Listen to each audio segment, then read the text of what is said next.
కానీ మనందరూ తెలుసు బాలసుబ్రహ్మణ్యం గారు మంచి గాయకుడు, సినిమా పాటలు బాగా పాడాడు, క్రైస్తవ పాటలు కూడా చాలా పాటలు పాడాడు.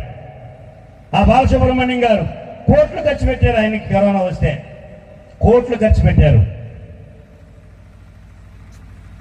రాష్ట్రపతి అప్పుడు వెంకయ్య నాయుడు గారు, ఆయన వైస్ రాష్ట్రపతిగా ఉపరాష్ట్రపతిగా ఉన్నాడు. ఆయన కూడా ఫోన్ చేశాడంట మద్రాసు హాస్పిటల్కి. ప్రభుత్వం వైపు నుంచి కూడా కొంత డబ్బు ఇచ్చారంట. ఎవరు ఎన్ని ప్రయత్నాలు చేసినా ఏమి ఉపయోగం లేదు.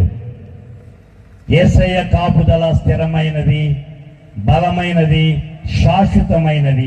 నీ ప్రక్క 1000 మంది పడినను, నీ కుడి ప్రక్క 10,000 కూలినను. చప్పట్లో.